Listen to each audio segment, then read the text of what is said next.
안녕하세요. 저는 이번 폴라리스 동계 인턴 과정 중 데포지션 조에서 활동한 최일곤입니다. 저희는 여러 증착 공정 중에 ALD 공정에 관해 집중적으로 조사하였습니다.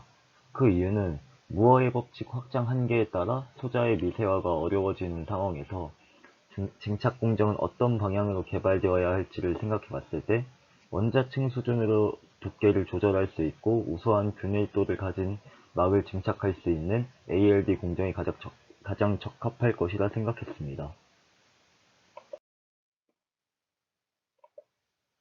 저는 ALD 공정의 메커니즘 부분을 담당하여 ALD의 이론적인 부분을 조사하고자 하였습니다. ALD 공정은 첫 번째 반응물 증착, 퍼지, 두 번째 반응물 증착, 퍼지 이렇게 특징적인 네 가지 단계를 반복하며 성장합니다. 이 네 가지 단계를 사이클이라 부르고 사이클이 지나고 표면에 추가되는 물질의 양을 사이클당 성장 또는 GPC라고 합니다. ALD에서 일어나는 증착의 가장 큰 특징은 물질이 단층만큼만 성장할 수 있게 하는 반응물의 자가 종단 반응입니다. 자가 종단 반응을 위한 조건은 첫 번째로 흡착된 물질이 퍼지 단계 중에 탈착되지 않아야 한다는 것입니다.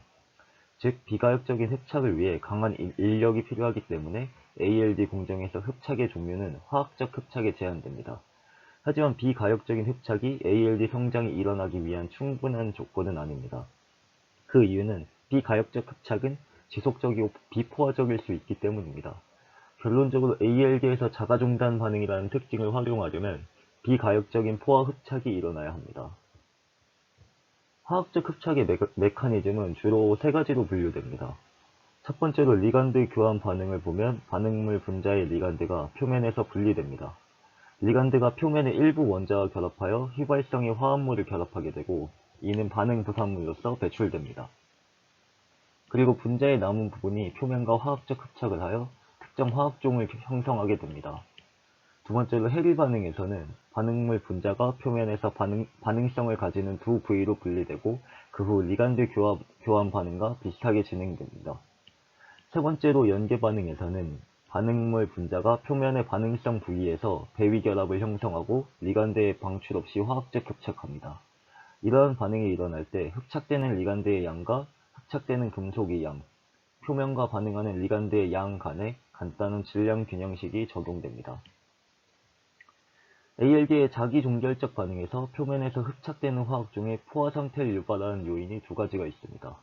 첫 번째로 리간드의 입체 장애는 흡착되는 화학종의 리간드가 반응물이 표면에 접근하는 것을 막는 현상을 말합니다. 그로 인해 반응물이 표면에 더 이상 흡착되지 않기 때문에 표면에 가득 찬 상태로 여겨지게 됩니다. 두 번째로 표면의 반응성 부위의 소입니다. 표면의 반응성 부위의 소가 최대 리간드 커버리지 달성에 필요한 소보다 적을 수 있는데 그런 경우에 표면에 이용 가능한 공간이 남았더라도 결합 가능한 부위에 더 이상 접근하지 못하게 됩니다.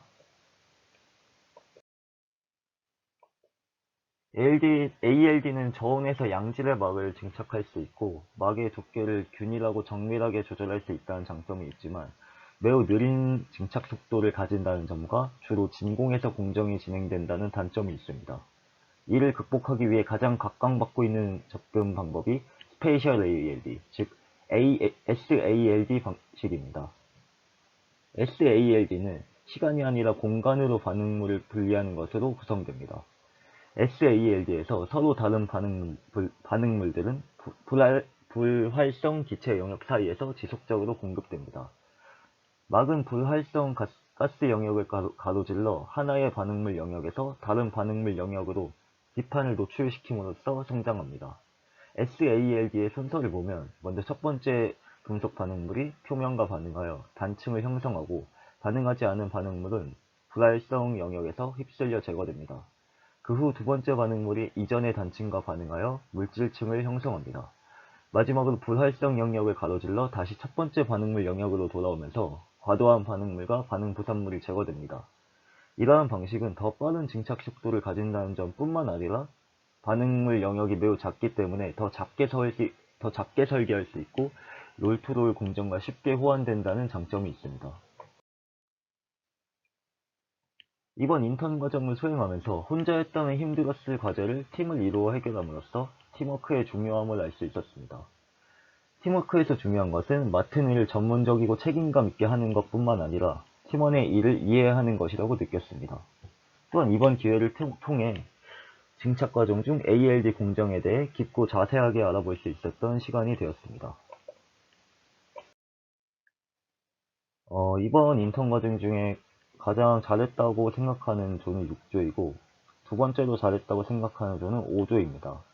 6조의 경우 플라즈마를 이용한 식각에 대해 다양한 측면에서 잘 알아본 것 같다고 생각이 들었고, 5조의 경우는 EUV와 레졸루션 등 리소그래피 기술에서 중요한 것에 대해 조사를 잘 한 것 같습니다. 이상으로 발표를 마치겠습니다. 감사합니다.